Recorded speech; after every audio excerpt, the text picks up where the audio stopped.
And I was talking to this students and residents today.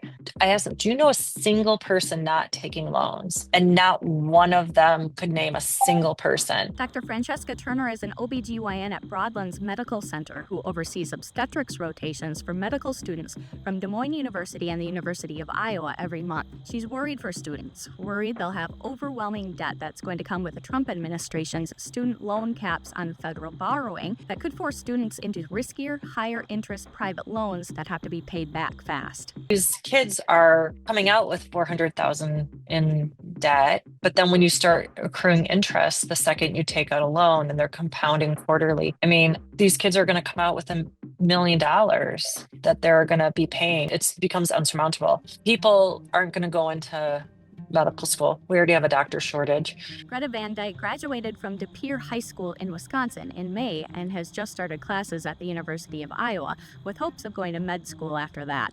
After reading about Project 2025, she and her parents anticipated cuts to federal loan programs and took out private loans. When I got my first private loan, I was 17, and it's like, all right, I am in $27,000 of debt before I turned 18 now. And it's just going to keep building because obviously I won't get out of med school until I'm probably 30, like with my residency and everything. Her family's predictions came true in July when President Trump capped student loans at $200,000 for medical students in the U.S. The average cost of med school is between $250,000 and $363,000 just for tuition alone. And Dr. Turner says there's another worry that this will mean that the crisis in rural areas where there's a lack of maternity care will get worse. Most of the counties in Iowa are maternity care deserts. I think most of those are rural kids that are just, pretty much what makes up America, right? And they want to go back to their community. So they're the ones that are going to be taking out the loans that want to work and stay back to their community. It will leave out passionate people who are qualified but can't afford the upfront costs. And it will, as they come out of medical school, they're going to have so much more debt with less ways to pay for it.